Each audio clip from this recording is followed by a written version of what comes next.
तस्मै श्रीगुरुवे नमः।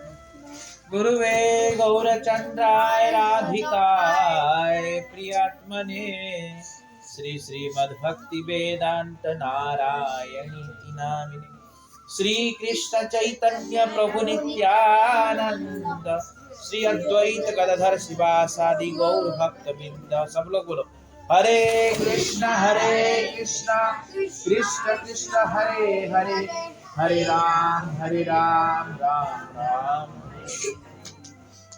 मैं सर्वप्रथम अपने गुरुपाद पद्म परमाराध्यतम नित्यलीला प्रविष्टम विष्णुपाद अष्टतर शत श्री श्रीमद् भक्ति वेदांत नारायण गोस्वामी महाराज जी के चरण कमल में अनंत अनंत कोटि दंडवत व्यापन करता था। राधा विनोद बिहारी जी के चरणों में अनंत अनंत कोटि दंडवत व्यापन है। हम लोग क्या कथा सुन रहे थे? गौरिया कंठहार का दूसरा रत्न श्रवण कर रहे थे। दूसरा रत्न में क्या है?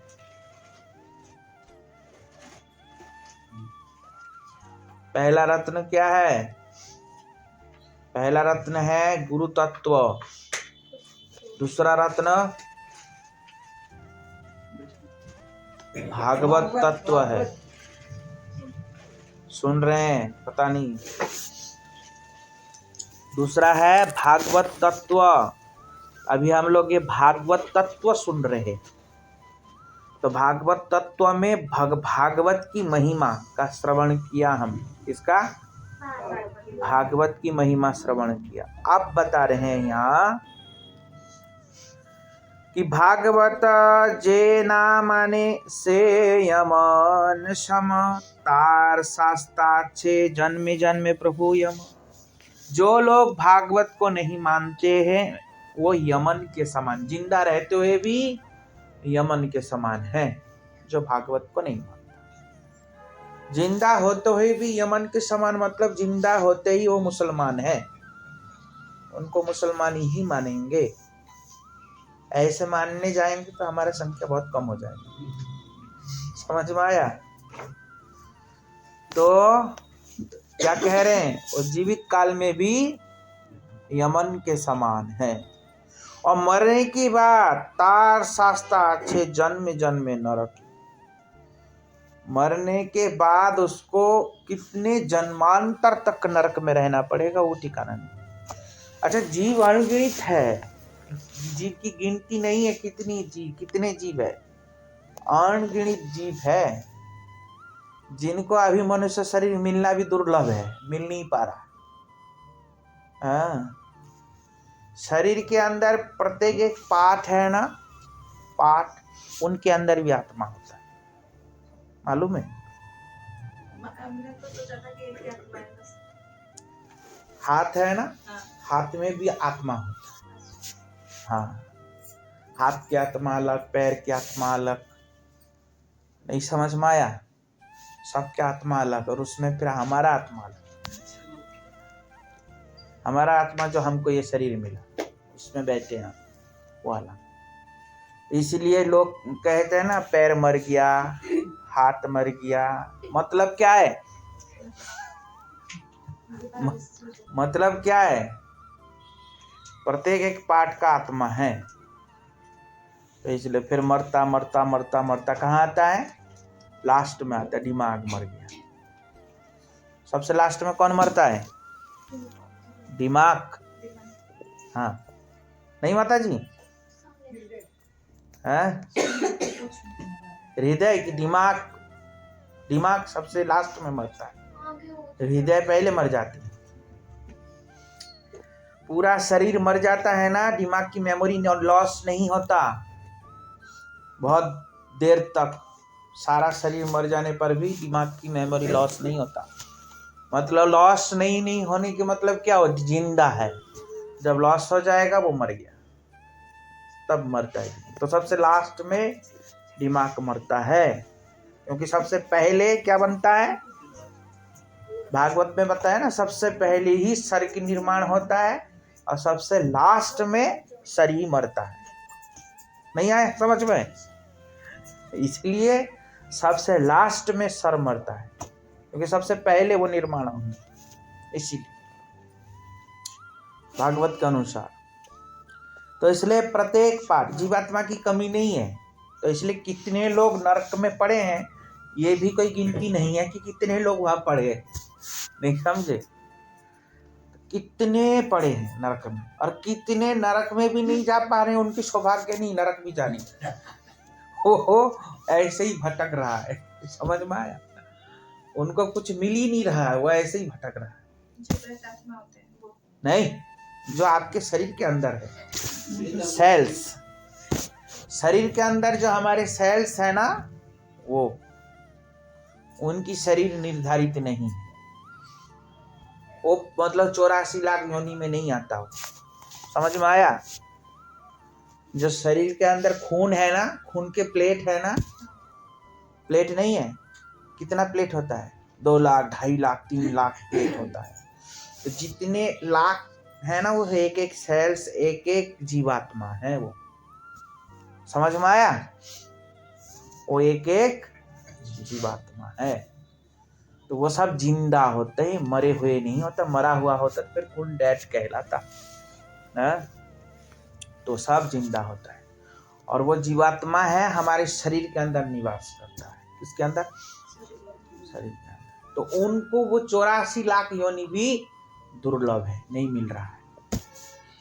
तो इसलिए जो लोग नहीं मानता, तो उसको कहाँ ले जाएगा?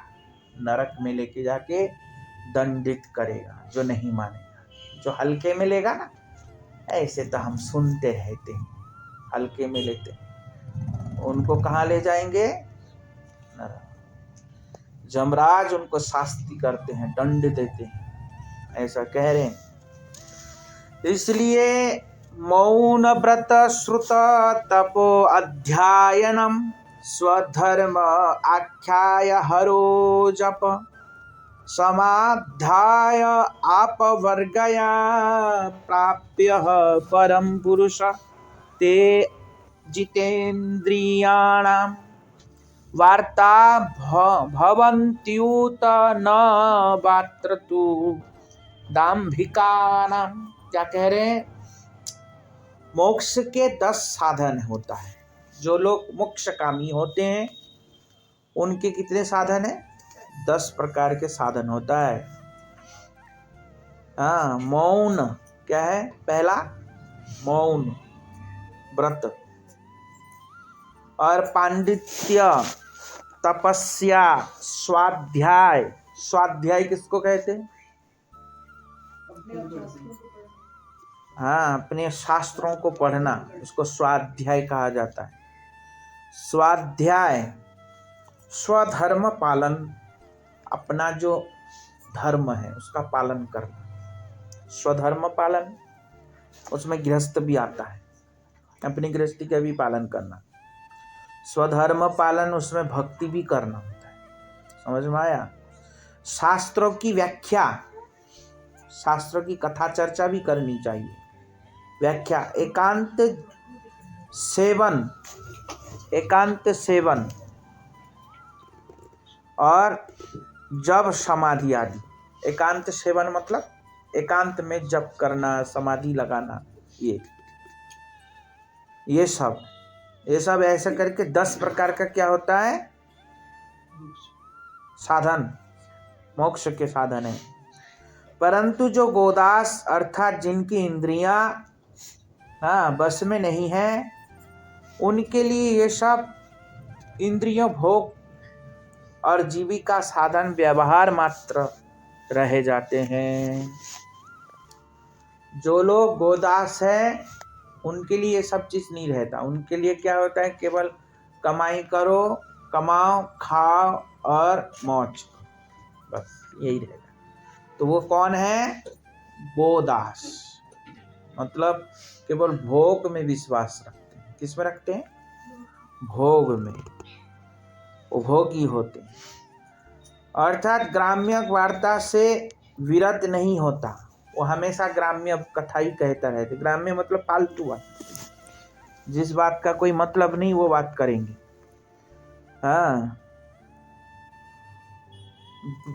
पांडित्य भगवत आदि शास्त्र व्याख्या आदि द्वारा गोस्वामी गण कृष्ण इंद्रियों का तर्पण करते हैं, पर जो भक्त हैं वो लोग क्या करते हैं, भगवान की कथा कीर्तन करके अपने इंद्रियों को दमन करते हैं। इंद्रिय दमन कैसे होता है, इंद्रियों को वश में कैसे रखा जा सकता है, एकमात्र भगवान की कथा कीर्तन करके, अन्यथा कोई इंद्रियों को दमन नहीं कर सकता। तो इसलिए भगवान की कथा कीर्तन तो सुनना पड़ेगा। जो लोग भगवान की कथा नहीं सुनता उसको उसका कभी कल्याण हो ही नहीं सकता, उसका कभी कल्याण नहीं होगा। इसलिए कथा सुनने के लिए रुचि होना चाहिए। क्या होना चाहिए? कीर्तन से भी ज्यादा कथा सुनने में रुचि होना चाहिए, क्योंकि कीर्तन भी हम तभी कर पाएंगे जब हम कथा सुनेंगे।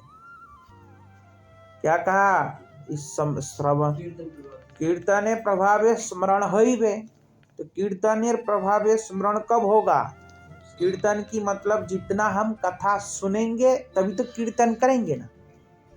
जैसे हमने सुना तो हमारे दिमाग में चलेगा तो हम बोलेंगे, नहीं बोलेंगे?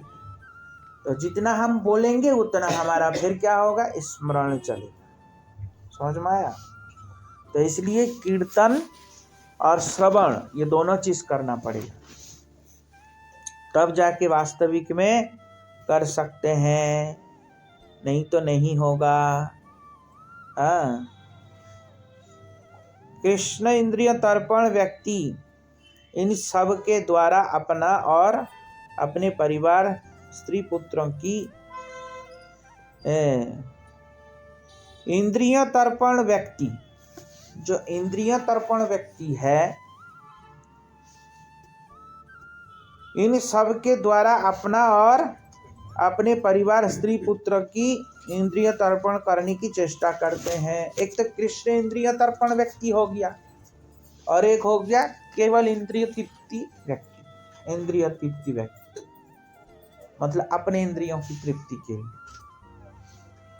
और ये सब वो क्या करता है, वो सब चीज संसार के लिए करता है। किसके लिए करता है? संसार। पर जो कृष्ण इंद्रिय तर्पण व्यक्ति होता है वो सब चीज भगवान के लिए करता है। किसके लिए करता है? तो जो संसार के लिए करते हैं वो गृहव्रती कहलाते हैं। क्या व्रती कहलाते हैं? गृहव्रती। और जो ऐसा गृहव्रती होते हैं उसको गृहमेधी कहा जाता है। क्या कहते हैं? एक गृहस्थ आश्रम होता है। क्या होता है? जो लोग गृहमेधी होते हैं उसको गृहस्थ आश्रम नहीं कहा जाता, उसको गृहमेधी कहते हैं। और जो आश्रम में नहीं रहता वो नरक में रह रहा है। वो कहाँ रह रहा है? नरक। तो जो गृहस्थ को आश्रम बनाया वो आश्रम में रह रहा है, पर जो गृहस्थ को मेधी बनाया वो नरक में रह रहा है। वो कहाँ रह रहा है? नरक। तो गृहस्थ व्यक्ति को भी कृष्णेंद्रिय तर्पण के लिए वो करना पड़ेगा। क्या करना पड़ेगा? समर्पित होना पड़ेगा। अगर उसके घर है, परिवार है, मकान है, दुकान है, वो सबको क्या जाने कि ये सब चीज कृष्ण का है, मैं उनका दास बन के उनकी रखवाली करके उनकी सेवा कर रहा हूं। ये भावना होना चाहिए। ये पुत्र, ये परिवार, ये मेरे मकान, दुकान, ये सब किसका है? कृष्ण और गुरु का है। किसका? कृष्ण और गुरु का है। मैं तो उनका दास बन के उनकी सेवा कर रहा हूं, पर ऐसा हृदय से होना चाहिए, ऊपर से नहीं। क्या? वो ऊपर से नहीं होना चाहिए। रामानुचार्य जी के एक शिष्य था, ब्रह्मचारी गण जब गुरुजी नहा के आते थे तो ब्रह्मचारी के कंधे पे सर हाथ रख के नहीं, गृहस्थ के कंधे पे हाथ रख के आते थे। और जब नहाने जाते थे तेल लगा के अपवित्र होते, नहाने जब जाते थे तो ब्रह्मचारी के कंधे में हाथ रख के जाते थे। ब्रह्मचारी लोग बोलते हम लोग जब गुरुजी जब अपवित्र होते तो हमारे कंधे में हाथ रखते हैं, गुरुजी जब पवित्र होकर आते वो गृहस्थी के कंधे में हाथ रखते हैं। तो सबसे बड़ी बात तो ये है कि गुरुजी कभी पवित्र होते नहीं है। गुरुजी परम पवित्र है, वो कभी पवित्र नहीं होता। तो सबसे बड़ी तो ये उनका संशय। रामानुजाचार्य तो अंतर्यामी है। उन्होंने क्या किया, अगले दिन कपड़ा, ब्रह्मचारियों की कपड़ा इधर से उधर कर दिया, उधर से कपड़ा उधर कर दिया। वो लोग नहा रहे थे तो ऐसे ब्रह्मचारी ऊपर आके आपस में लड़ने लगे, अरे हमारा कपड़ा तुमने ले लिया, तुम हमारा कपड़ा ले लिया, ऐसे करके आपस में लड़ रहे। उनके गुरुजी कहा, किसका कपड़ा है, किस लिए लड़ रहा है, ये कपड़ा तो मेरा है, मैंने दिया। तुम लोगों को कपड़ा कौन दिया, मैंने, तो किस लिए लड़ रहा है, ऐसा कहा। अगले दिन फिर कहा, देखो तुम लोग ऐसा करो, आज रात को जाके तुम इनके घर पे डाका डाल देना। क्या करना, डाका डाल देना। तो बोलते गुरुजी ये पकड़ लेगा फिर? बोलते नहीं, चिंता मत करो, आज मैं इसको बहुत रात तक इसको रोक के रखूंगा, ये मेरा सेवा करेगा, और इतने में जाके तुम लोग इसके घर पे जाके डाका डाल देना। तो ठीक है, बढ़िया है, इसके डाका डाल जाएगा, बढ़िया रहेगा। ऐसे ब्रह्मचारी लोग कहने लगे, हाँ इसके डाका डल जाएगा, बढ़िया रहे, ऐसा कहने लगे।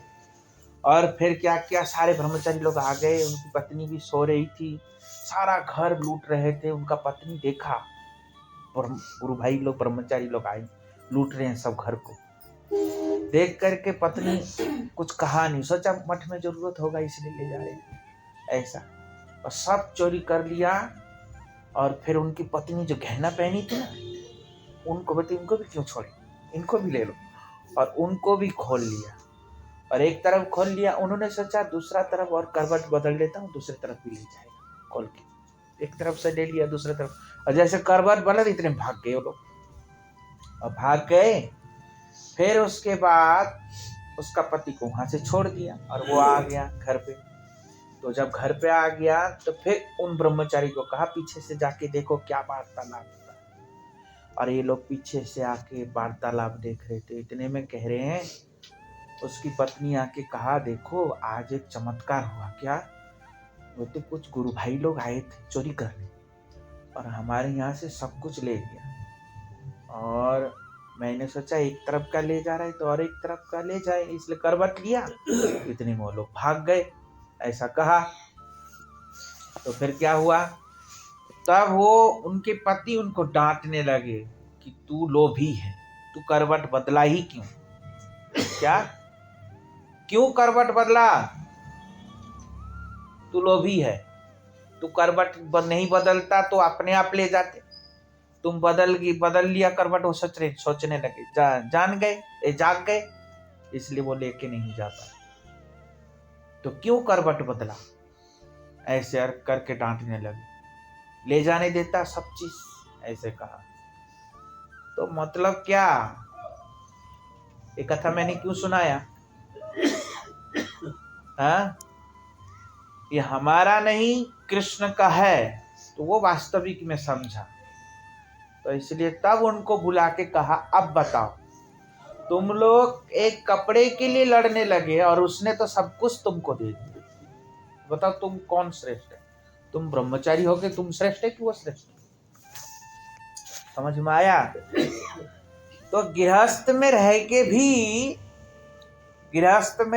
भी ऐसा समझना पड़ेगा कि ये सब चीज कृष्ण का है। किसका है? कृष्ण का है, मेरा नहीं है। पर वो हकीकत में समझना पड़ेगा। हम लोग क्या समझते हैं, ये सब चीज मेरे लिए है, मेरा नहीं हो रहा। तो सब चीज गुरु जी का है, कृष्ण का है, ऐसा समझना पड़ेगा। तब तो वो गृहस्थ आश्रम है, और नहीं तो वो गृह में ही नरक में ही वास कर रहा है। किस में वास कर रहा है? नरक में वास कर रहा है।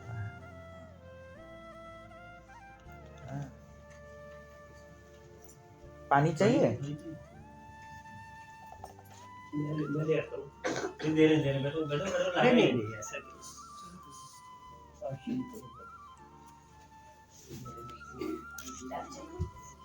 तो क्या होता है, गृह मेधी होता है वो क्या है कहलाते हैं? गृह मेधी, गृहव्रती। पर ऐसे गृह मेधी गृहव्रती कहाँ जाते हैं? तो कह रहे हैं प्रहलाद महाराज जी भागवत में, अदांत गोभी विशताम तमिश्रम, अंधतामस नरक में जाते हैं। कौन से नरक में जाते हैं? अंधताम नरक में जाते हैं, जैसा गृहव्रती होगा। इसलिए अगर कोई मानेगा नहीं, रहने दो, कोई मानेगा नहीं तो अलग बात है, मत माने, पर जो होगा वो होके ही रहता है। हम लोग मानते नहीं, हम तो सोचते हल्के में ले लेते हैं, सब बेकार है, ये ऐसी बात। पर ऐसी बात है ही नहीं।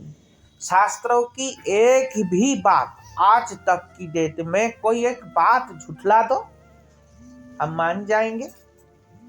शास्त्रों की कोई एक बात आज तक झूठी नहीं हुई, चाहे वो कैसा भी बात हो, आज तक की बात कोई झूठी नहीं। हाँ, जब माँ के गर्भ में बच्चा जाता है, वो सब चीज एक एक, हाँ, एक एक दिन के बता दिया।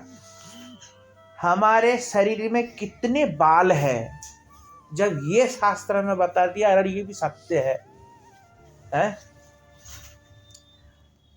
और क्या आयुर्वेदिक जो है, आयुर्वेद में देखने से समस्त बीमारी, पहले कौन सी दवाई थी जगत में? क्या दवाई थी पहले? एलोपैथिक होम्योपैथिक थोड़ी था। पहले क्या था? आयुर्वेदिक था ना। तो आयुर्वेद कहाँ से उत्पन्न हुआ? अरे वेद से, आयुर्वेद से उत्पन्न हुआ आयुर्वेदिक। आयुर्वेद धनुर्वेद नहीं है। आयुर्वेद को पढ़ के ही लोग डॉक्टर बनते थे पहले, नहीं समझ में?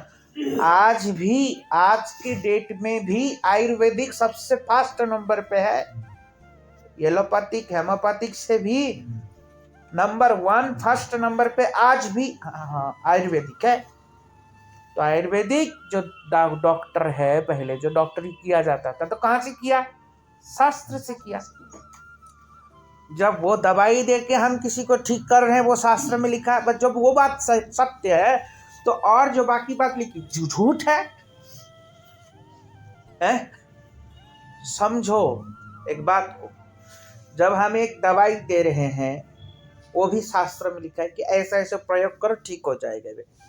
जब वो ठीक हो जा रहा है, तो वो बात जब सत्य है, तो और जो बात लिखी हुई वो झूठ है, वो भी सच है। कोई माने अथवा ना माने, उससे कोई शास्त्रों को कोई फर्क नहीं पड़ता। तो इसलिए कह रहे हैं, जो लोग ऐसा गृहव्रती हो जाएगा, वो कहाँ जाएगा? नरक जाएगा, उनको कोई बचा नहीं पाएगा। इसलिए गृहव्रती नहीं बनना चाहिए। मन से सोच लेने से फर्क क्या पड़ता? हमको तो ये समझ में नहीं आता। हृदय से अगर कोई सोच ले कि ये कृष्ण का है, कृष्ण तो और अच्छे से देगा, नहीं देगा? अगर कोई हृदय से, हकीकत में हम तो सोचते हैं, हम देखो मंदिर में है, अभी मेरा उम्र कितना है? 34 साल का हूँ, और देखो 2 मंदिर बन गया एकदम से। तो हम क्या सोचते हैं? हम सोचते हैं हमारे गुरु जी का है। तो गुरु जी का सोचने से तो गुरु जी अपने आप देता है। गलत कह रहा हूं? ये मैं अपना अनुभव बता रहा हूं। हम हृदय से ही ऐसा सोचते हैं कि हमारा गुरु जी का, हम अपना कभी नहीं सोचते, और ना हम कहते कि हमने बनाया। तो गुरु जी का ऐसे सोचने से ही गुरु जी अपने आप देता है, भगवान अपने आप देता है। तो गृहस्थ लोग भी ऐसा क्यों नहीं सोच रहा है?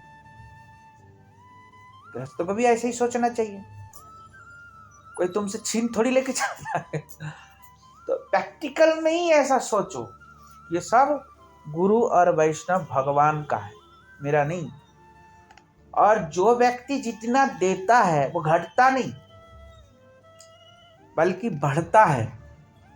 हमने तो हमारे पास जब हमने जगन्नाथपुरी में दिया है ना 3 लाख की सेवा किया था, तो उस समय क्या हुआ, हमारे पास उतना ही था, हमारे पास उतना ही था, उतना ही दे दिया। और अब मैंने देखा उससे दुगुना और आ गया। नहीं आया तो बनाते कैसे? दुगुना तिगुना आ गया। नहीं आता तो बनाते कैसे?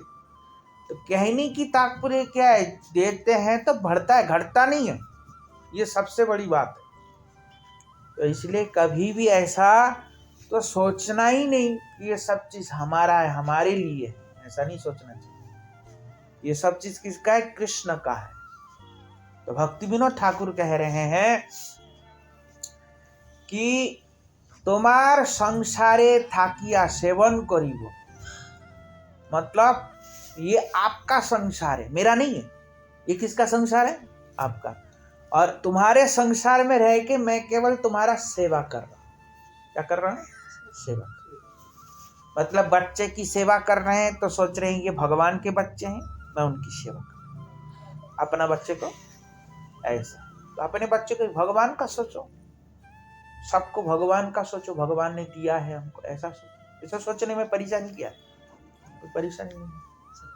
और सत्य भी यही, सच को सच मान लेने से परेशानी क्या है? पर हम मानते हैं, ये बड़ी बात है। धीरे धीरे मानना चाहिए। अब कह रहे हैं न, ये तो श्लोक याद कर लेना चाहिए, भागवत की श्लोक है, भागवत का 7वें स्कंद के 13वां अध्याय का 8वां नंबर का श्लोक है। न शिष्यानुबंधीत ग्रंथान नैवाभ्य सेवत बहून न आख्यायनु युंजीत नारंभ न रभेत क्वचित। अब यहाँ पे कह रहे हैं प्रलोभन आदि द्वारा अनाधिकारी व्यक्ति को शिष्य नहीं बनाना चाहिए। जो अनाधिकारी है, जिसके अधिकार नहीं है शिष्य बनने का, उसके धन इत्यादि को देख करके लोभ में आके उसको दीक्षा देना, ये ऐसा नहीं करना चाहिए। ऐसा नहीं करना। तो अनाधिकारी व्यक्ति को शिष्य नहीं बनाना चाहिए, पर उसके धनादि के द्वारा देख करके कोई गुरु अगर बनाता है तो गलत गुरु है और ठीक गुरु नहीं। समझ में आया? न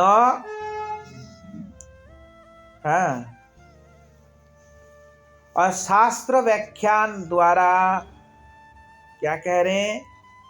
व्याख्यानो मुप युंजीत, युंजीत मतलब खाना पीना द्रव्य इत्यादि। तो क्या कह रहे हैं? शास्त्र व्याख्या की द्वारा जीविका निर्वाह नहीं करना चाहिए। बहुत लोग क्या करते हैं? भागवत कथा करते हैं और कथा करके पैसा कमाते हैं।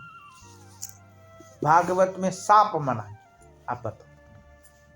और संसार में लोग अधिकतर ऐसा ही कर रहा है, कथा कर रहे हैं, पैसा कमा रहे हैं। पर भागवत में ही मना किया कि कथा करके पैसा कमाना नहीं चाहिए। जो भागवत करके पैसा कमाएगा वो महान नरक में जाएगा। इसलिए कह रहे हैं न व्याख्यानु युंजीत, शास्त्रों की व्याख्या करके धन उपार्जन नहीं करना चाहिए। और बहुत से ग्रंथ का अभ्यास भी नहीं करना चाहिए। बहुत सारे ग्रंथ पढ़ते हैं लोग पांडित्य दिखाने के लिए, ऐसा भी नहीं करना चाहिए। बड़े बड़े आडंबर पूर्ण अनुष्ठानों का भी परित्याग करना चाहिए। बड़ा बड़ा आडंबर युक्त अनुष्ठान भी नहीं करना चाहिए। क्या क्या नहीं करना चाहिए? एक, पहला, शिष्य नहीं बनाना चाहिए अनाधिकारी व्यक्ति। दूसरा है शास्त्रों की व्याख्या के द्वारा धनुपार्जन नहीं करना। तीसरा है बहुत सारे आडंबर के द्वारा अनुष्ठान नहीं करना चाहिए।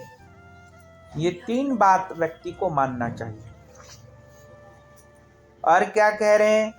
शूद्राणां सुकरारि च यो हरिनाम विक्रियै यो विद्या विक्रयी विप्र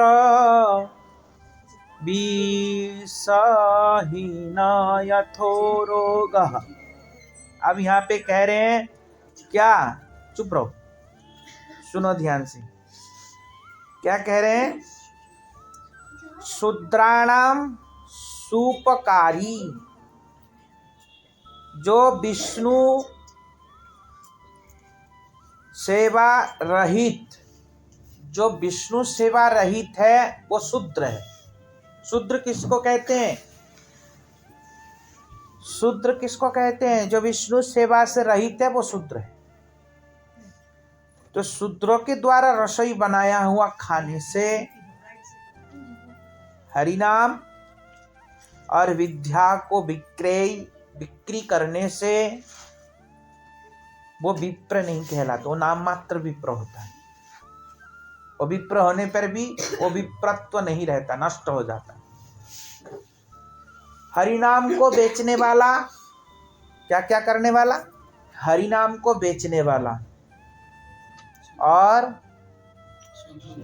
विद्या को बेचने वाला, विद्या को बेचने वाला और शूद्रों के हाथों में खाने वाला, शूद्रों के हाथों में खाने वाला वो विप्र नहीं कहलाता, वो विप्रत्व से भ्रष्ट हो जाता है, वो नाम मात्र विप्र रह जाता है। समझ में आया? ये कहाँ लिखा है? ब्रह्म वैवर्त और प्रकृति खंड में लिखा है। अध्याय है 21वां अध्याय, प्रकृति खंड में ये लिखा हुआ। समझ में आया? क्या क्या करने वाला? शूद्राणाम सुपकारी च, शूद्राणाम सुपकारी च मतलब जो विष्णु भक्ति से रहित। हम लोग शूद्र किसको मानते हैं? हम लोग किसके हाथ में नहीं खाते?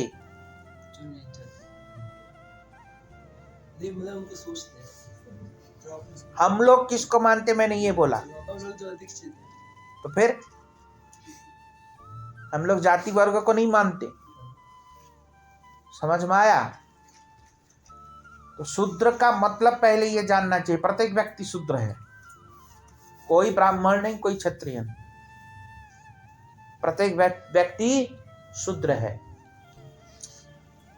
जन्म से सभी शूद्र होते हैं, सभी शूद्र होते हैं, पर जब धीरे धीरे उसका कर्म में परिवर्तन आता है तब उसकी जाति निर्धारित होती है, तब उसके व्यवहार से उसके आचरण निर्धारित किया जाता है कि वो व्यक्ति कौन है। अब उसके व्यक्ति कौन है तब उसमें थप्पा लगाया जाता है। तो जन्म से कोई शूद्र नहीं होता, तो जाति से नहीं होता। समझ में आया? तो इसलिए शूद्र के मतलब क्या है? जो विष्णु सेवा से रहित है वो शूद्र है। शूद्र कौन है? जो विष्णु सेवा से है। जो लोग हरि नाम करते हैं, आन्निक करते हैं, भगवान की आरती करते हैं, वो लोग विष्णु सेवा से रहित नहीं। हरि नाम करना विष्णु की सेवा करना है। भगवान की आरती करना, आन्निक करना, ये सब सेवा में आता है भगवान की। समझ में आया? नहीं आया?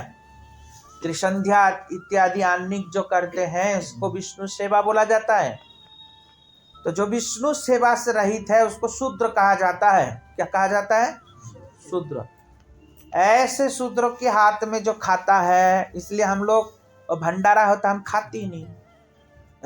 हम लोग क्यों नहीं खाते? इसलिए नहीं खाते नहीं।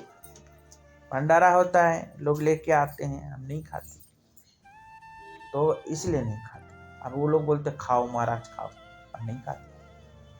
हम बोलते तुम पहले हरिनाम करो। हम जाति से नहीं मानते। हम लोग जब तक वो करता नहीं तब तक, करने लग जाए तो फिर हम उसके हाथ से खाते। समझ में आया? तो इसलिए कह रहे, पर जो ब्राह्मण ऐसे खाता है, संसार में अधिकतर ब्राह्मण सभी खाते हैं, सब खाते हैं। तो वो ब्राह्मण नहीं है, वो शूद्र है। ब्राह्मण होने पर भी ब्राह्मणत्व से नष्ट हो चुका है। हरिनाम को बिक्री करने वाला कीर्तन करके पैसा कमाएगा। आते हैं हमारे पास बहुत लोग कीर्तन करते हैं, भाई कितना पैसा दोगे, 2000 दोगे कि 3000 दोगे? दो। कमाने वाला और विद्या को बिक्री करने वाला, जैसे हम पढ़ा रहे हैं, इसको बेचने वाला, मतलब भागवत को जैसे बेचते हैं एक प्रकार के। हम लोगों को, हमको पूछता है लोग कितना पैसा लेंगे, हम बोलते हैं हम पैसा नहीं लेते, आपकी जो इच्छा है वो दे देना, हम ऐसे नहीं लेते, ऐसे बोलते हैं ना। पर जो लोग डिमांड करते नहीं हमको इतना चाहिए ही चाहिए तभी करूंगा, नहीं तो तुम्हारे पंडाल में घुसूंगा ही, ऐसा। तो वो बिक्री करने वाला वो भी ब्राह्मण नहीं, वो शूद्र से भागवत कर रहे हैं, शूद्र ही सुन रहा है। समझ में आया? तो ऐसा कौन कह रहा है? मैं नहीं कह रहा हूं, शास्त्र कह रहा है। ऐसा कौन कह रहा है? शास्त्र कह रहा है। तो इसलिए कह रहे हैं वो व्यक्ति विप्रो विषहीनो यथोरोगः, जैसे विषहीन सर्प विशाल शरीर का होने पर भी जो मूर्ख लोग हैं उनको भयभीत कर सकता है। विषहीन सांप विशाल शरीर का है, किसको भयभीत करेगा? जिनको नहीं पता है। वो फुंकार मारेगा, हो लोग डर जाएगा, सोचेगा खा जाएगा हमको, पर उसके अंदर तो विष ही नहीं, वो तो क्या खाएगा। तो उनको वो डरा सकते हैं, पर जो समझदार है उनको वो डरा नहीं सकता। समझ में आया? उसी प्रकार ऐसे विषहीन विप्र, मतलब जो विषहीन, जो ऐसे हरिनाम बिक्री करने वाला या शास्त्र को बेचने वाला व्यक्ति है, ऐसा जो विप्र है संसार वालों को लूट के खा सकता है, उनको डरा धमका के उनसे पैसा छीन के खा सकता है, पर वास्तविक में किसी का कुछ बिगाड़ नहीं पाएगा। ऐसे कह रहे ना इसके श्राप से कुछ फर्क पड़ेगा ना आशीर्वाद से फर्क पड़ेगा, इनके किसी से कुछ फर्क नहीं पड़ेगा। ऊपर से नरकगामी होंगे वो अलग। समझ में आया? ऊपर से नरकगामी होंगे वो अलग। तो इसलिए पैसा लेके शास्त्र अध्ययन, शास्त्र का चर्चा नहीं होता, ऐसे कह रहे हैं। अब कह रहे हैं अवैष्णव मुख गीणम पूतम हरि कथामृतम श्रवणम नैव कर्तव्यम सर्पोच्चिष्ट यथापय। का जो अवैष्णव है उनके मुंह से भगवान की कथा ही नहीं सुननी चाहिए। जो वैष्णव नहीं है, जो विष्णु मंत्र से दीक्षित नहीं है, जो 4 संप्रदाय में नहीं है, ऐसे व्यक्ति के मुंह से कथा ही नहीं सुनना चाहिए। अगर ऐसे व्यक्ति के मुंह से हम कथा सुनेंगे, बोलते सर्प उच्चिष्ट यथापय, जैसे सांप दूध में मुंह डाल दे तो क्या होगा? दूध जहर बन जाएगा। उसी प्रकार ऐसे व्यक्ति अगर उसमें कथा में मुंह डाल देगा तो कथा भी जहर पिएगा। तो जहर जब पान करेगा तो क्या होगा? सुनने वाला भी मरेगा, पिलाने वाला भी मरेगा, दोनों ही मरेगा। इसलिए दोनों ही नरक। इससे कुछ दिन पहले हमने सुनाया था ना, वक्ता और श्रोता दोनों ही नरक जाता है, नहीं बताया था कुछ दिन पहले? तो ऐसा होगा। तो इसलिए अवैष्णव व्यक्ति के मुंह से भगवान की कथा सुनना ही नहीं चाहिए। इसे टीवी खोल के बैठ जाते हैं और सारे अवैष्णव होते हैं। लगभग जो टीवी में आते हैं लगभग अवैष्णव ही आते हैं। लगभग, सबके नाम नहीं बोलता पर लगभग आते हैं। नहीं तो हमें कैसे पहचान होगी ये वैष्णव है? तिलक, लगा लिया उसने। तिलक से पहचान होता है, सब लोग नहीं लगाता। संप्रदाय होते हैं ना, 4 संप्रदाय के 4 तिलक। जो एक लंबे वाले लगाते हैं वो कौन सा संप्रदाय है? 4 तिलक होती है, एक ही टिके होती है। ओ विष्णु, ओ 4 संप्रदाय में नहीं। अच्छा, एक ही होती है लंबा सा। हाँ, अच्छा। और 4 संप्रदाय में नहीं। और जो ऐसे वाला तिलक लगाते ओ तो मायावादी, उसका तो बिल्कुल सुनना नहीं चाहिए। तो महापाप।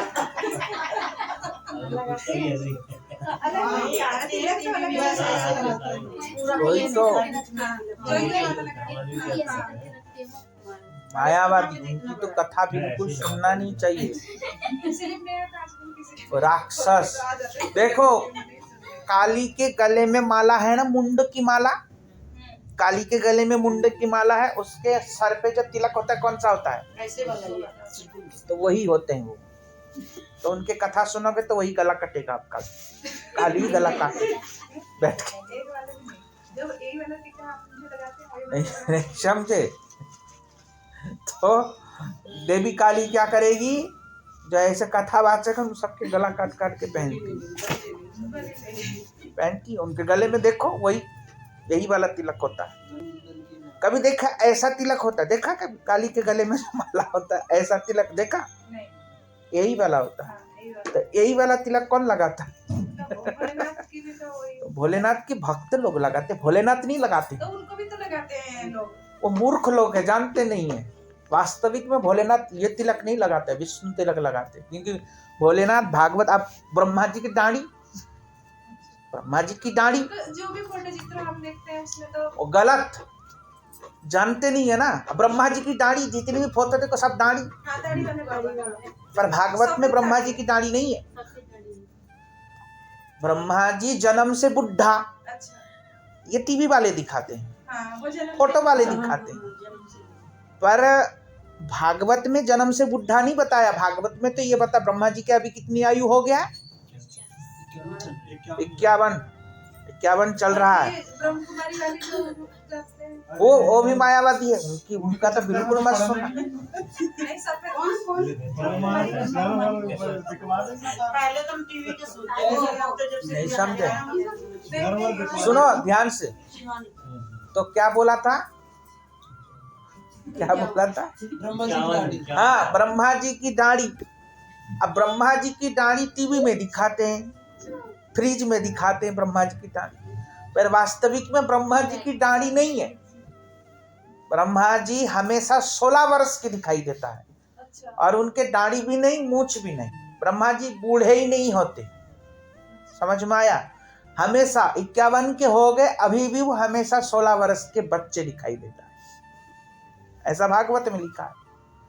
पर मूर्ख अनपढ़ गवार लोग दाढ़ी दिखाता है तो उसमें मैं क्या कर सकता? पागल लोग सुनता है देखता है तो उसमें मैं क्या कर सकता? मुंह भी तो दिखाते हैं मुंह तो है, मुंह तो 4 भी है, 5 भी है। 4-5 मुंह तो है। सभी ज्यादा भी तो हैं। हाँ, मुंह तो है, किसी किसी लोग में है। किसी लोक में है। इस लोग वाले प्रत्येक ब्रह्मांड अलग अलग है ना। हमारा ये ब्रह्मांड सबसे छोटा है। कोई ब्रह्मांड 21 लोक का भी है, कोई हमारा ये 14 लोक का ब्रह्मांड है ना। कोई ब्रह्मांड 16 लोक, 17 लोक, 18 लोक, 21 लोक, 20 लोक का भी ब्रह्मांड है। नहीं समझ में आया? तो जिस ब्रह्मांड जितना बड़ा लोक है उसका उतना ज्यादा मुंह है। हाँ, समझ में आया? तो प्रत्येक ब्रह्मांड में अलग अलग ब्रह्मा है। ब्रह्मा भी एक नहीं, अनेक ब्रह्मा है। शंकर भी अनेक है, दुर्गा भी अनेक है, विष्णु भी अनेक है। तो विचार कौन सा, कैसे पता चलेगा कौन सा शंकर ठीक है कौन सा नहीं, पता कैसे चलेगा? तो एक कथा श्रवण करने से पता चलेगा। हमारे कृष्ण जी तो एक ही है ना। कृष्ण भी 3 है। मतलब वो है तो वैसे है। कृष्ण भी 3 है। लीला की दृष्टि से 3। नहीं, तूने सही क्वेश्चन पूछा। सब देखो, चांद है ना, चांद है, पूर्णिमा का चांद, एक का चांद, चांद चांद ही है सारे। पर एक का चांद को भी चांद कहेंगे, पूर्णिमा का चांद को भी चांद कहेंगे। पर कला कम है ना, कला कम नहीं है। एक के चांद 1 कला, द्विज के चांद में 2 कला, तीज के चांद में 3 कला, ऐसे पूर्णिमा का चांद में 16 कला होता है। तो ब्रजेंद्र नंदन जो श्याम सुंदर है उसके अंदर 16 कला परिपूर्ण कृष्ण है। और बाकी जो है किसी में 62 है, किसी में 65, किसी में क्या बोलते हैं 55, किसी में 50, ऐसा है। तो पता कैसे चलेगा कौन कैसा है? इसलिए जो ब्रजेंद्र नंदन श्याम सुंदर है वो परिपूर्ण कृष्ण है। समझ में आया? नहीं आया समझ में? तो ऐसा है। तो इसलिए अवैष्णव के मुख से भगवान की कथा भी नहीं सुननी चाहिए। बुरे व्यक्ति के मुंह से अच्छी बात भी नहीं सुननी चाहिए। सुने हैं कभी पहले? जो व्यक्ति बुरा है उसके मुंह से अच्छी बात भी बुरा ही काम करता है। क्यों? पूछो। क्योंकि वो अच्छी बात बताते बताते ऐसा बुरा बात भी बीच में घुसा देगा कि आप वो करके मरोगे। समझ में आया? इसलिए जो व्यक्ति ही बुरा है उसके मुंह से अच्छा बात भी नहीं सुनना चाहिए। समझ में आया? तो इसलिए जो वैष्णव ही नहीं है उसका मुंह देखना ही नहीं। कथा तो बड़ी दूर की बात है। नहीं समझ में आया? नहीं मैं कह रही हूँ जो वैष्णव है वो भी मतलब वैष्णव तो है, टीका और उनकी माला लगा रहे हैं, लेकिन अंदर से वो भी तो अच्छा है, इसका भी तो कोई गारंटी नहीं है। इसलिए कहा माथाए तिलक गलाए माला ये कोलिल चला। तो वो भी हमको पहचानना पड़ेगा। उसमें भी अपने लोगों में भी पहचानना पड़ेगा। वो पता चलेगा कथा सुन के। आपके लोग भी कितने अच्छे हैं कितने नहीं हैं वो कथा सुनने से पता चलेगा। किससे पता चलेगा? कथा सुनने से। जो लोग भगवत चर्चा नहीं करता, जो भगवत चर्चा के बीच बीच में संसार की चर्चा घुसा देता है, तो इसलिए उन लोगों से भी धीरे धीरे सावधान रहना चाहिए। तो उन लोगों से भी सावधान रहना चाहिए। वो वैष्णव है, हरिनाम हो गया, दीक्षा है, भक्ति करता है, इसलिए उनसे उनकी निंदा नहीं करेंगे। पर उनकी निंदा नहीं करेंगे, पर उनसे बच के रहेंगे। क्या करके रहेंगे? बच के रहेंगे। समझ में आया? तो इसलिए ऐसा करना है। अब यहाँ पे बता रहे ब्राह्मणम पाद्मम वैष्णवम च शैव्यम लिंगम गरुडाम नारदीयम भागवतान्यम स्कंध संगीतम भविष्यम ब्रह्म वैवर्तम मार्कंड्यम सवामनम वराहम मर्त्स्यम कुर्मंच ब्रह्मांडक्षमिति 63। पुराण कितने हैं? 18 पुराण हैं। कितना पुराण है? 18 पुराण हैं। ब्रह्मांड पुराण, पद्म पुराण, विष्णु पुराण, शिव पुराण, लिंग पुराण, गरुड़ पुराण, नारद पुराण, भागवत पुराण, अग्नि पुराण, स्कंद पुराण, भविष्य पुराण, ब्रह्म वैवर्त पुराण, मार्कंडेय पुराण, वामन पुराण, वराह पुराण, मत्स्य पुराण और कूर्म पुराण। क्या है?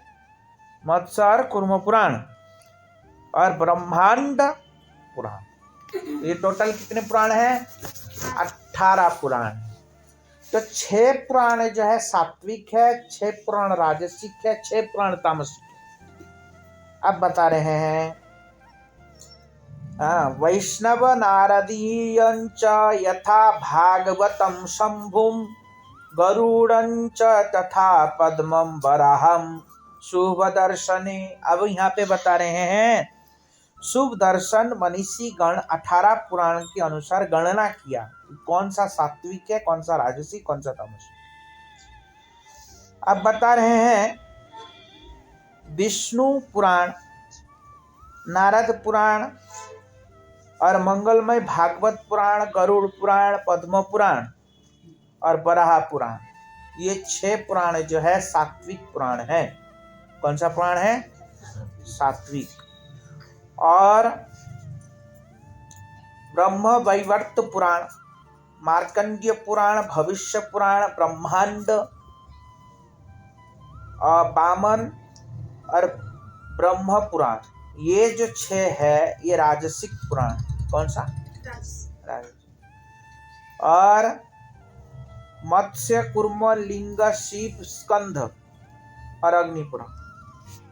मत्स्य, लिंग पुराण, शिव पुराण और स्कंद पुराण और अग्नि पुराण और कूर्म पुराण, ये 6 जो है तामसिक पुराण है। ये 6 कौन से पुराण है? तामसिक। अब सात्विक पुराण आदि शास्त्रों में विष्णु की महिमा वर्णित है। सात्विक पुराण में किसकी महिमा वर्णित है? अच्छा, सत रज तम कौन से को श्रेष्ठ माना जाता है? पूरे संसार में सत्य को माना जाता है ना श्रेष्ठ, तो इसलिए सात्विक पुराण में किसकी महिमा ज्यादा है? विष्णु की महिमा सात्विक पुराण में। और राजसिक में ब्रह्मा की महिमा अधिक। राजसिक में किसमें? किसकी? ब्रह्मा की। और तामसिक में ब्रह्मा की भांति अग्नि, शिव, दुर्गा की महिमा अधिक। किस पुराण में? तामसिक पुराण में ब्रह्मा, शिव, दुर्गा की महिमा अधिक गान किया गया है। संकीर्ण अर्थात सतरजतमो मिश्रित विविध शास्त्रों में सरस्वती आदि नाना प्रकार की देवी देवताओं की महिमा भी वर्णित है। किसके? तामसिक पुराण में। पितृलोक की भी महिमा है। पितृलोक की सेवा करना चाहिए, ये सब करना चाहिए। ये सब कौन से पुराण में है? तामसिक पुराण में बताया। और ऋग, यजु, साम, अथर्व ये 4 वेद हैं। महाभारत, मूल रामायण। मूल रामायण किसको कहते हैं? मूल रामायण उसको कहते हैं वाल्मीकि को। केवल अकेला वाल्मीकि रामायण को मूल रामायण कहा जाता है। तुलसीदास जी को भी मूल रामायण नहीं कहा जाता है। तुलसीदास कृत रामायण को मूल रामायण नहीं कहते। मूल रामायण कहते हैं वाल्मीकि रामायण को अकेला। तो मूल रामायण और पंचरात्र ये सब सत शास्त्र है। ये सब कौन से शास्त्र है? सत शास्त्र है। कौन कौन सा? ऋग, साम, यजु, अथर्व ये 4 वेद। और महाभारत, मूल रामायण और नारद पंचरात्र ये सब कौन से शास्त्र हैं? सत शास्त्र है। इनके अनुकूल है। इनकी सत शास्त्रों में गणना की जाती है। इनकी भी सत शास्त्रों में गणना। पहले तो 6 पुराण बताया, फिर इनके बारे में बताया। ये भी सत शास्त्रों में गणना किया जाता है। इसके अतिरिक्त जो ग्रंथ है वे सब असत शास्त्र है। इसके अतिरिक्त जो ग्रंथ है उनको असत शास्त्र कहा जाता है। कौन सा शास्त्र? असत शास्त्र। तो पंचरात्रम ज्ञान वचनम ज्ञानम पंचविधिम समृद्धम तदेतनेदं पंचरात्रंच वदन्ति मनीषीगणः। रात्र शब्द का अर्थ है ज्ञान। रात्र का अर्थ क्या है? ज्ञान। ज्ञान 5 प्रकार के हैं, इसलिए इसका नाम पंचरात्र है। नारद पंचरात्र है। ज्ञान कितने प्रकार के? 5 प्रकार, इसलिए इसका नाम नारद पंचरात्र। सांख्य शास्त्र, योग शास्त्र, वेद और आरण्यक परस्पर अंगाअंगी भाव युक्त है। अर्थात जो एक ही तत्व का प्रतिपादन करने के लिए एकत्रित हो गए हैं उसे पंचरात्र कहते हैं। अब ये जो कितने शास्त्र बता दिया? सांख्य शास्त्र, योग शास्त्र, आरण्यक, परस्पर अंगाअंगी भाव युक्त, ये 5 प्रकार के जो शास्त्र है, मतलब ज्ञान है, इसी नारद पंचरात्र के अंदर है। इसलिए इसको क्या कहते हैं? पंचरात्र कहा जाता है। क्या कहा जाता है? और ज्ञानम परम तत्वंच जन्म मृत्यु जरापहम ततो मृत्युंजय शंभु संप्राप्य कृष्ण वक्त्रतः। ये जो पंचरात्रि की शिक्षा है किसने किसको दिया? तो बता रहे हैं। किसने किसको दिया? वैष्णव प्रवर मृत्युंजय शंभु को कृष्ण ने स्वयं सुनाया। ये ज्ञान किसने दिया? किसको? कृष्ण ने शंकर जी को ये ज्ञान प्रदान किया। और यही ज्ञान बाद में जाके शंकर जी ने नारद जी को प्रदान किया, इसलिए इसका नाम नारद पंचरात्र है। समझ में आया? तो ये सबसे पहले कृष्ण किसको दिया? कृष्ण ने शंकर जी को दिया था, और यही शंकर जी ने फिर नारद जी को सुनाया, इसलिए इसका नाम नारद पंचरात्र। हम लोग जो पूजा हवन इत्यादि करते हैं ना, लगभग इसी ग्रंथ से, हमारे मंदिर में जो अर्चन वगैरह होता है, भगवान की सेवा पूजा करते हैं, लगभग इसी ग्रंथ से हम लोग करते हैं। कौन से ग्रंथ से? नारद पंचरात्र। अब ये बता रहे, यह नारद पंचरात्र समस्त वेदों का सार है। ये नारद पंचरात्र जो है, ये समस्त वेदों का सार है। ये नारद पंचरात्र अतिशय चमत्कार गुण विशिष्ट ये ग्रंथ है। ये जो नारद पंचरात्र ग्रंथ है, अतिशय चमत्कार गुण विशिष्ट ग्रंथ है। इसलिए हाँ, 4 वेदों का सार है नारद पंचरात्र। क्या इसका भी कोई वॉल्यूम्स में है? एक ही है? नहीं, एक ही है, एक ही आता है नारद पंचरात्र। ये यहाँ बता रहे हैं, महिमा बता रहे हैं इसकी यहाँ पे। तो इसलिए नारद पंचरात्र को पढ़ना चाहिए, क्योंकि इसकी वक्ता कौन है? स्वयं भगवान। नारद पंचरात्र की वक्ता कौन? वैसे तो सभी शास्त्रों की वक्ता ही स्वयं भगवान है, क्योंकि भगवान की शब्दवाणी ही शास्त्र है ना। सभी का वक्ता भगवान, उसके भगवान की उच्चिष्ट मुख निसृत जो वाणी है, उनके भक्त लोग गाया। कौन? अधिकतर शंकर जी ने गाया। जितने भी पुराण हैं, उन सब पुराणों की कथा शंकर जी ने किया है। किसने किया? शंकर ने। क्योंकि उनसे उन्होंने किनसे सुना? भगवान। उन्होंने किनसे सुना? भगवान। इसलिए सभी पुराणों की विशेष वक्ता जो है शंकर जी हैं।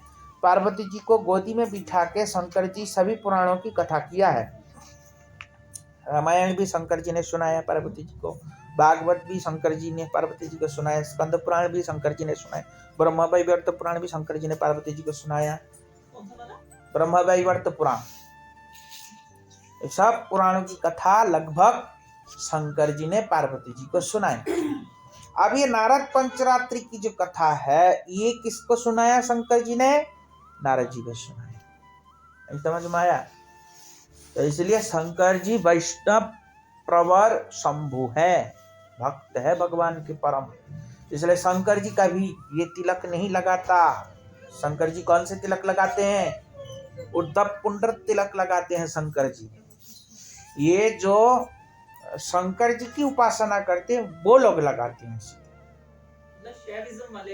हाँ, शैव्य जो है, देखो शंकर जी खुद वैष्णव है, पर उनके भक्त शैव्य। ये अलग बात नहीं हो गया? शंकर जी खुद वैष्णव है। भागवत में बताया, वैष्णवानाम यथा शंभु, भागवत में लिखा है। शंकर जी जहां पे भी आएगा शंकर जी के नाम, वैष्णव, उसके साथ क्या जोड़ा जाएगा? वैष्णव। अब वैष्णव किसको कहते हैं? जो विष्णु की उपासना करते हैं उसको वैष्णव कहते हैं। ये तो सभी लोग जानते हैं। तो जब विष्णु की उपासना शंकर जी करते, तो शंकर जी को तो वैष्णव की उपाधि मिली है, पर उनके भक्त को शैव्य की उपाधि। क्यों? क्योंकि उनके भक्त तामसिक होता है। कौन से प्रवृत्ति के होते हैं? तामसिक। और तामसिक प्रवृत्ति के व्यक्ति को क्या कहा जाता है? नॉर्मल तरीके से राक्षस की उपाधि मिलती है, नहीं मिलती? जो तामसिक प्रवृत्ति के होते, ज्योतिष शास्त्र में उनको राक्षस कहा जाता है। उनको, जो लोग ज्योतिष लोग है ना, जिनके हाथ देखते हैं और बोलते तुम्हारे अंदर तमोगुण ज्यादा है, तो उनको कहते तुम मांस खाओ। ज्योतिष लोग ऐसे कह देते हैं। हाँ, जो लोग तामसिक प्रवृत्ति के लोग, क्योंकि वो खाए भी न रहेगा ही, ऐसा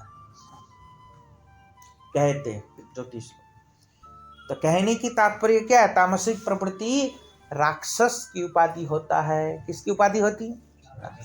तो राक्षस होने के कारण इनसे शैव्य कहा जाता है। क्या कहा जाता? शैव्य। तो इसलिए शैव्य, इसलिए वो लोग लगाते त्रिपुंड।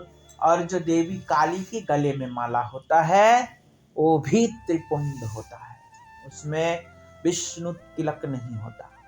अच्छा, काली के गले में त्रिपुंड माला, और जो शंकर जी के भक्त करती वो भी त्रिपुंड। तो ये काली के गले में त्रिपुंड और शंकर जी के गले में शंकर जी के भक्त त्रिपुंड, दोनों में सामंजस्य कैसे करेंगे? तो ये जो शंकर जी के भक्त पहले बनते हैं, इनको बाद में जब ये लोग संन्यास मंत्र लेते हैं शैव्य वाले, तो उनके मंत्र होता है शिव अहम। क्या मंत्र होता है? शिव अहम, मैं शिव हूं। तो देवी दुर्गा काली चंडी कहती हैं तू शिव है तो मैं कौन हूं? समझ में आया? क्या समझ में आया? अब कहते हैं राक्षस तू शिव है तो मैं कौन हूं? तब पहले तो माँ बोलता था, अब खुद तू शिव बन गया तो मैं कौन हुई? मेरे को पत्नी बनाना चाहता है, तो देवी काली का रूप धारण करके उसी का गला काट के गले में पहन। समझ में आया? तो इसलिए उनके गले में जो त्रिपुंड है वो शिव जी के भक्ति ही होते हैं। आया समझ में? इसलिए शिव जी के जो त्रिपुंड है ना वो देवी काली के गले में, क्योंकि वो शिव जी के ही भक्त होते पीछे से। ज्यादा बड़े भक्त बन जाते तो गला कट जाता। हाँ, और पीछे से शिव जी के भक्त होते थे। समझ में आया? और जो आए हैं ना गले देवी के गले में माला, पीछे से शिव जी के भक्त आए हैं गले में। हाँ, इसीलिए वो त्रिपुंड धारण करते। पर पता किसी को नहीं, सब लोग देख रहे हैं, लगा भी देते हैं उनमें त्रिपुंड, पता किसी को नहीं। समझ में आया?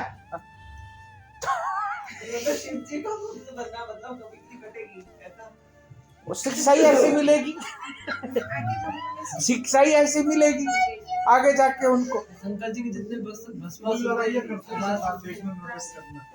देखो शंकर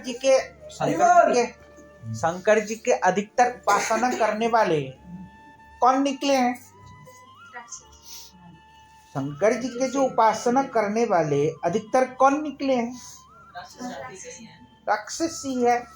अघासुर राक्षस, बकासुर राक्षस, कंस राक्षस, तृणावर्त राक्षस, भस्मासुर राक्षस और रावण शिव जी के भक्त हैं। पर इन सबके गला काटा कौन? कृष्ण काटा।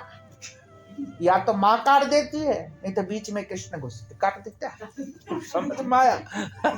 या तो माता काट देती है, माता रानी आ जाती है तलवार लेके, नहीं तो खड़ग लेके आ जाती है। अगर वो नहीं आती तो फिर कृष्ण आ जाते हैं। विष्णु भगवान अलग-अलग रूप में, जैसे राम जी बन गए, रावण बन गया। हाँ, कर दिया काम। तो कहने की तात्पर्य क्या है?